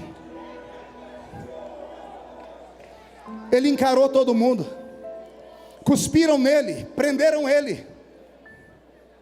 Ele foi jogado na mão dos piores homens do seu tempo: Anás, Caifás, sogro e genro, 2 corruptos desgraçados. Os 2 jogaram ele na mão de Pôncio Pilatos, que com medo lavou as mãos depois, mas parou para ouvir o Nazareno. Não encontrou nada de ruim nele. Para aplacar a ira dos romanos, ou a ira dos judeus, mandou bater em Jesus. 39 chibatadas com o azorrague, 12 tiras de couro, 400 cortes no corpo. Naquela noite ele não dorme, ele desmaia. É jogado num canto, amarrado por um pano, para não morrer de hemorragia. Mais de 2 litros de sangue o seu corpo perdeu. Enquanto ele está desmaiado num canto, Pilatos está tentando jantar e não dá conta, a comida não desce. A mulher pergunta: o que você tem? Ele diz: eu vi um homem hoje, que eu nunca vi ninguém igual a ele. E ela diz: eu não me meto em assuntos de política, mas esse homem me fez sofrer essa noite. Por quê, mulher? Porque os deuses me mostraram ele e disseram assim: esse homem é justo. Pilatos naquela noite não dormiu, como era um cônsul, como era advogado. Pegou o livro da lei dos judeus e passou a noite inteira lendo, pastor Abílio, pastor Marcelo, Paulo, passou a noite inteira lendo a lei dos judeus. E ele encontrou uma brecha na lei dos judeus. De manhãzinha ele está todo empolgado, chamou todo mundo, chamou a multidão, disse: hoje é o dia do Pessaque, é o dia da Páscoa. E a Páscoa dos judeus, o Deus de vocês é bom, porque ele não mata todo mundo. Se tiver 2 ruins, um ele solta e o outro ele mata. Então eu trouxe aqui para vocês 2 homens, Jesus e Barrabás. Vocês têm o direito de escolher um para soltar no deserto. O sacerdote vai botar a mão nele, ele vai levar o pecado para o deserto, e o outro vai morrer. Quem que vocês querem que eu mate? E a multidão recomprada, não foi comprada. A moeda de Judas, ele tentou devolver. Com a mesma moeda, os sacerdotes compraram o povo na frente da casa de Pilatos.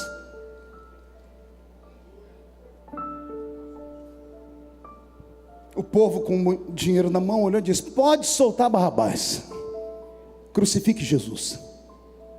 Pilatos lavou as mãos, entregou Jesus na mão dos romanos.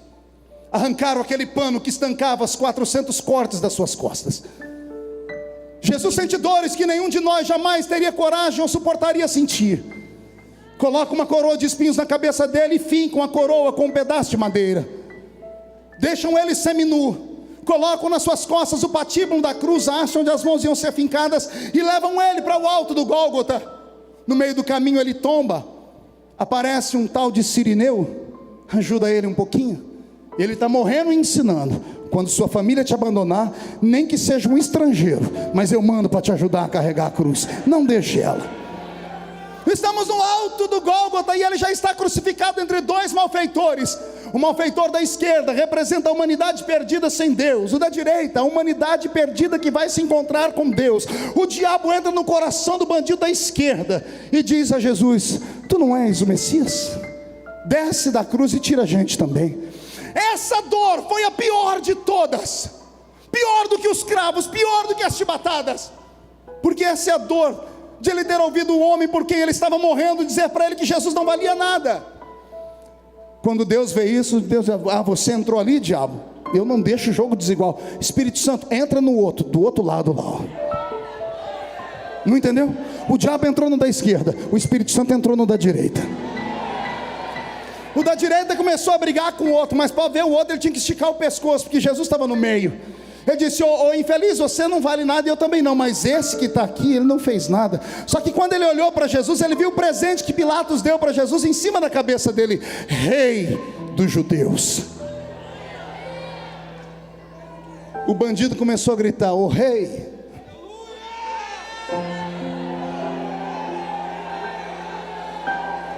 Ô rei. O rei está assim, angustiado: rei. E o rei começa a tentar procurar o som de onde vem. Rei, Jesus vê o rapaz e ele diz: lembra de mim quando entrar no seu reino? Jesus dá um sorriso no meio do sangue da dor e grita: ainda hoje estarás comigo no paraíso. Aquilo acelerou o processo da morte. Já estava pronto, já valeu a pena. Uma alma salva vale mais que o mundo todo perdido. Ele começa a ter crises, sensações. Ele olha para o céu e pega Deus de costas. Essa também doeu. Deus estava olhando para ele. Quando ele olhou, ele viu Deus. Deus fechou a janela do céu. Ele sentiu uma dor como aquela que você sente quando grita e Deus não responde, quando pede e Deus não dá. O silêncio de Deus dói mais do que uma pancada dele. Ele abaixou a cabeça e orou: Eloi, Eloi, lama sabachthani. Ele entra numa crise depressiva, mas arruma força na hora final. Ele olha para a multidão e começa a gritar: perdoa eles, porque eles não sabem o que fazem. Ele olha para baixo, vê João e Maria e diz: João, Maria agora é sua mãe, cuida dela, tá? Ele olha para o céu e diz assim: ei Deus, eu vou dar uma mãozinha para o Senhor, senão eu não saio dessa cruz nunca. Porque o salário do pecado é a morte. Mas eu não pequei. Eu não posso morrer. Ou eu estou errado? Jesus podia morrer? Isso aqui só os grandes podem responder. Jesus podia morrer? Ele não pecou. Se o salário do pecado é a morte, o dom gratuito de Deus é a vida eterna. Se Jesus não podia pecar, ele não podia morrer. Não, pastor, mas a morte matou ele. Matou nada, tentou. Ela tentou. Ela subiu no alto do Gólgota, vestida com a sua roupa negra e com o seu aguilhão na mão, a foice, né?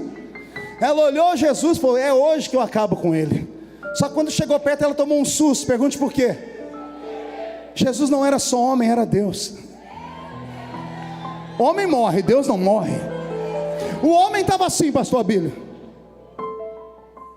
O Deus dentro do homem estava assim.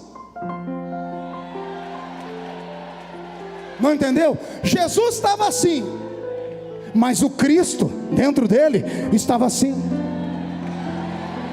Deus não se curva para ninguém. A morte, quando olhou, disse: vou matar. Jesus está assim. O Cristo está assim: cai dentro. Vem, tenta. Ela levantou o aguilhão e bateu no peito dele para cortar o fio de prata. É só um fio de prata. A foice bateu e quebrou. Pastor, isso é invenção, né? Não é não. Tem um pastor pregando lá em Corinto. Ele era baixinho, botava um púlpito assim. Ele está pregando aqui, todo mundo dando glória a Deus. Ele olhou na porta, lá na porta, quem é que apareceu no culto? A morte. Ela olhou para ele, eu imagino que ela fez assim, ó.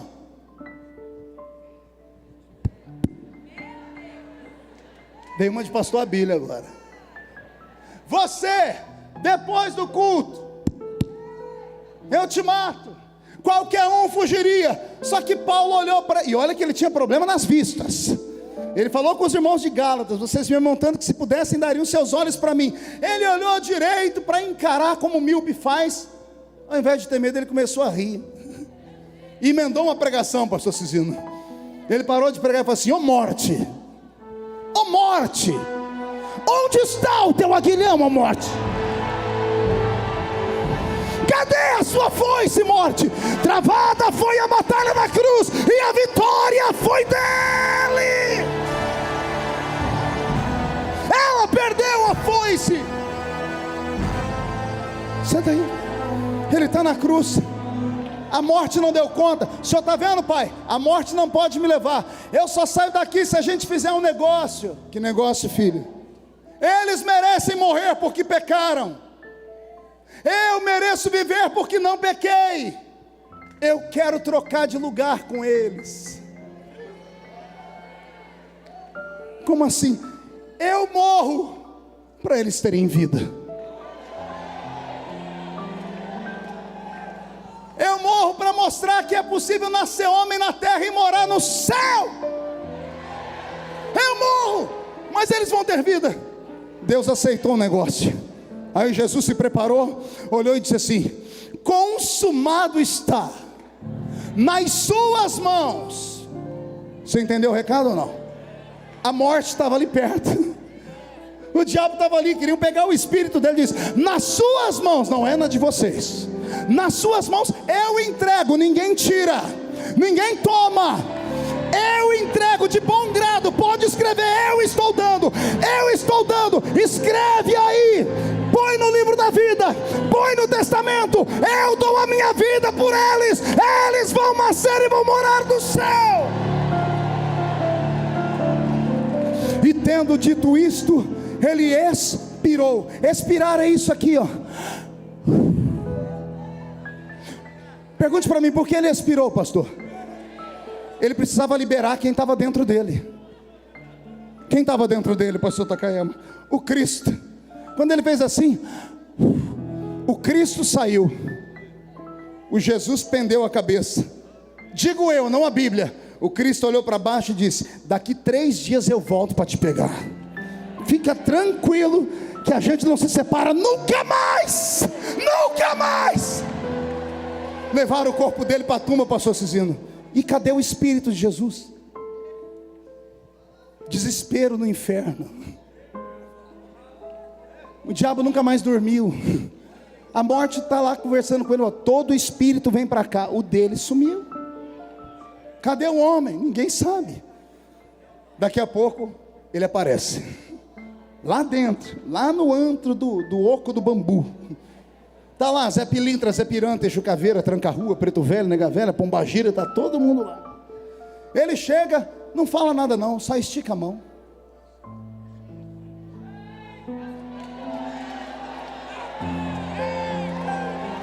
Me dê o que é meu, a chave da morte do inferno, me dê. O diabo pega a chave da morte do inferno, dá na mão dele tremendo. Jesus cata a chave. Agora digo eu, vamos fazer igual os nossos pais pregaram. O pastor Takayama pregou isso há uns 50 anos atrás. O diabo abaixou a cabeça. Quando ele catou a chave, o diabo abaixou a cabeça e Jesus virou as costas. O diabo falou: ô Nazareno, não é agora? Agora o quê? Aquele negócio lá de Gênesis 3:15. Da semente nasce uma que pisa aqui na cabeça. É agora, é agora, é agora. Isso eu aprendi com ele, nosso mestre.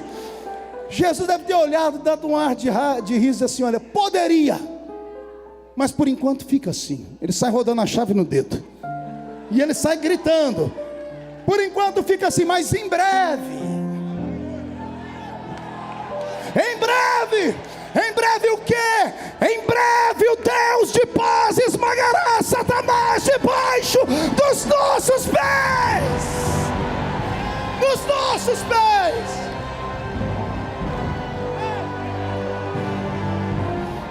O que é que Jesus tem na mão? A chave do quê?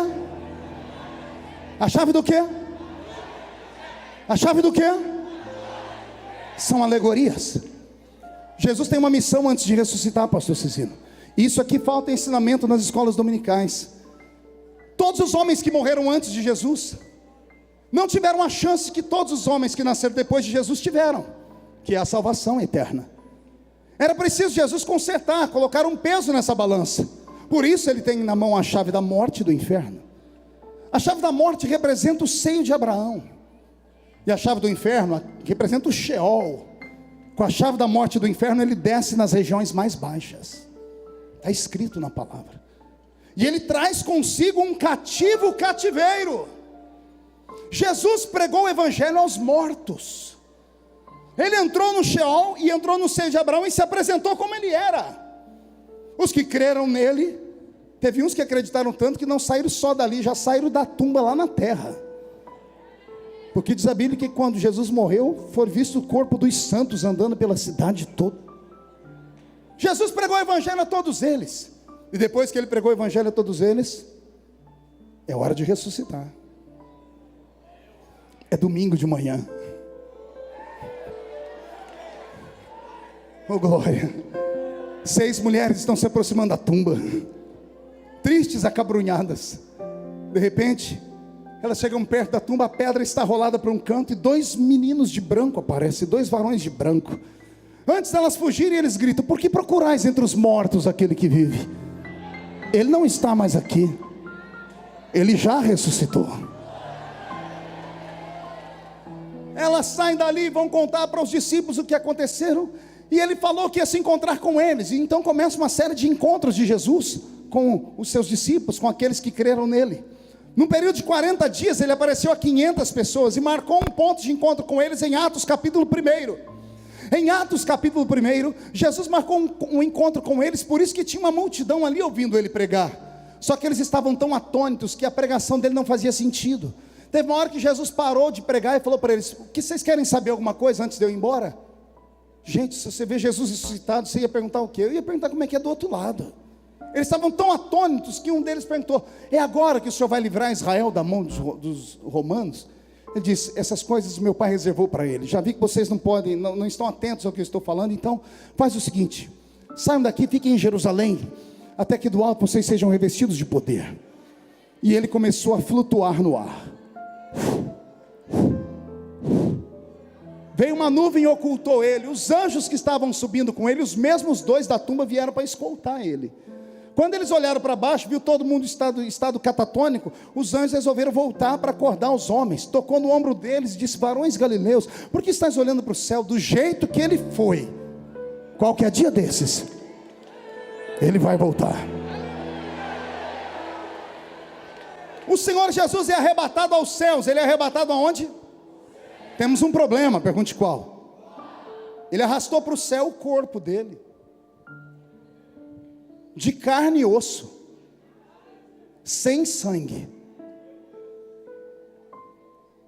Carne e osso, sem sangue. O sangue ficou na terra para nós, para perdoar os nossos pecados. Se o sangue é a alma do corpo, o corpo de Jesus passou a funcionar com algo diferente. E era tão diferente que mesmo tendo carne e osso, ele atravessava a parede e comia peixe na beira da praia. Entendeu ou não?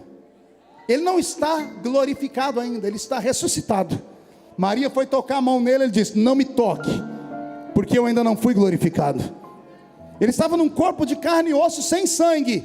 A ausência do sangue dava poderes a ele de atravessar a parede e comer peixe. Esse corpo ele arrastou para o céu. Arrastou para onde?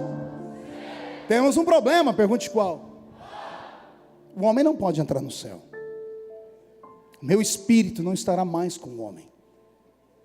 Quando ele chega na entrada das regiões celestiais, o céu todo fechado com uma muralha, porque o diabo não podia voltar para lá, os anjos caíram também não, por isso Deus cercou o céu. Lá dentro do céu só existiu o tabernáculo, mais nada. Voltei onde comecei. Jesus para na porta do portão. Os anjos que estão com ele, que escoltaram ele, são obrigados a olhar para a esquerda e para a direita, porque os anjos de guerra que guardam o céu não são onipresentes nem oniscientes. Quando vem aquele corpo estranho na entrada do céu, eles vêm voando e correndo, vêm para proibir a entrada. Mas quando se aproximam dele, ele estende as 2 mãos. Eles veem as cicatrizes e começam a se questionar: quem é esse? Quem é esse Rei da Glória? Os anjos que reconhecem ele começam a gritar: levantai, ó portais eternos, para que entre anjos vêm voando, correndo, olham pelo muro, pelo portão e dizem: mas quem é este Rei da Glória, de carne e osso? Os anjos lá fora gritam: é Ele, o Senhor dos exércitos, poderoso na batalha. Ele é o Rei da Glória. O portão, pastor Abílio, se abre.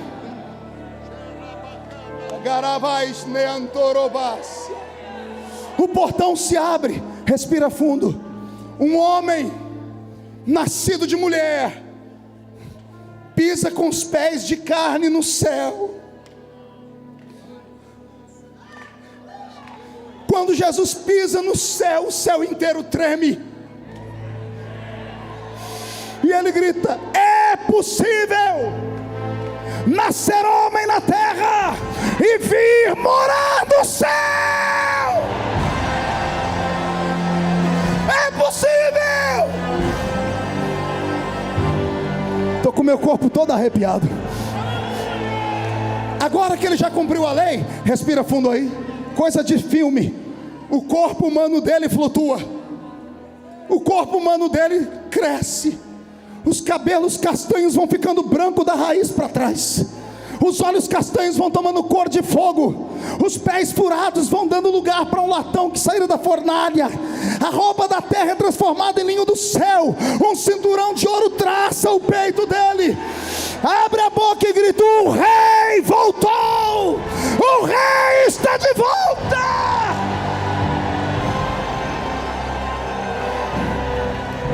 Pronto para uma revelação para terminar? Agora ele olha o céu inteiro e só tem uma construção. O que é que tem? O tabernáculo. O que é que tem lá? Só, mais nada. Ele flutuou, levantou, agora ele é Deus. Digo eu, ele estende uma mão para a esquerda, pastor Abílio, e a outra para a direita. O que foi que eu disse mesmo para os meus filhos lá em João 14? Eu vou para o Pai e vou preparar. Não tinha nada no céu ainda. Não tinha nada no céu, porque o homem não podia entrar lá. Mas agora que ele morreu e cumpriu a lei, diz: agora eu vou fazer lugar para eles. Ele vai voando e da mão dele vai saindo construções, casas, palácios, ruas, avenidas. Uma das casas é sua. Casas, palácios, avenidas. Um dos apartamentos é seu. Eu quero ser seu vizinho lá. Eu quero estar do seu lado lá. Agora, Alexandre, que ele faz o céu inteiro, no meio do céu ele resolve botar uma praça. E ele resolve colocar, cercando a praça, um rio. Só que esse rio não tem peixe. E eu falei: que sentido tem um rio não ter peixe? Aí eu descobri que o rio, pastor Abílio, não é de água igual as que tem em Salvador. O rio da vida é um rio de água quente. Água quente. Como assim, pastor? 2 profetas viram a nascente do rio. Pelo menos um deu testemunho. Ele disse: eu vi o rio que saía debaixo do trono de Deus. Ezequiel 47. O rio nasce debaixo do trono, Mara, e por onde ele passa, o que está morto ressuscita. Só que um outro profeta olhou o mesmo trono e disse assim: eu não, eu vi debaixo do trono um monte de brasa de fogo. Pegou aí? Não. O que é que tem debaixo do trono? Brasas de fogo. E o rio nasce aonde? Não ouviu? O rio nasce aonde? Nasce debaixo do trono. E o que tem debaixo do trono? A água que sai passa pelas pedras afogueadas e o rio fica cheio de água quente. Quer perguntar para quê? Pergunte para o seu pai, para o seu avô. Quando eles foram no médico, o médico disse: olha, para sarar as feridas da velhice, vá lá em Caldas Novas, toma um banho de água quente, porque fortalece os nervos, cura as feridas, cicatriza. O rio da vida é um rio onde nós vamos curar as cicatrizes deixadas pela vida, as pancadas, as perseguições, as traições, os amigos que nos machucaram. Deus vai curar dos seus lombos todas as suas feridas. Deus curará os seus pés. Ele plantou naquele jardim uma árvore que dá 12 frutos por ano, um fruto por mês. As suas folhas são saúde para todas as nações. E agora que está tudo criado, respire fundo. Ele vê o tabernáculo. Os 2 anjos estão com ele. Ele flutua e passa pelo alpendre.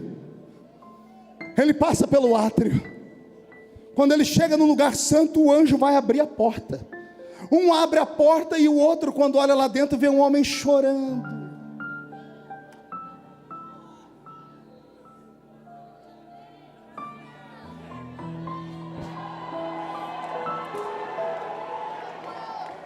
E ele escuta alguém gritando: ninguém na terra, nem debaixo dela, nem em cima dela pode abrir o livro, nem desatar os seus selos. Aí o anjo que trouxe Jesus vai voando e diz: João, não chores, porque olha quem vai entrar ali, João. Eis ali o leão da tribo de Judá.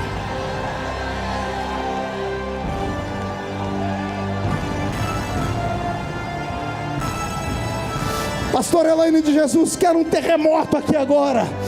Pega na mão de quem está do seu lado, me diga se o seu nome está escrito no livro da vida. Se o seu nome está escrito no livro da vida, aperte a mão desta pessoa que está do seu lado. Grita com ele, diga: reage. O diabo não pode te tomar, o diabo não pode te tirar, o diabo não pode te destruir. Você vai morar no céu, vai morar no céu, vai morar no céu, vai morar no céu.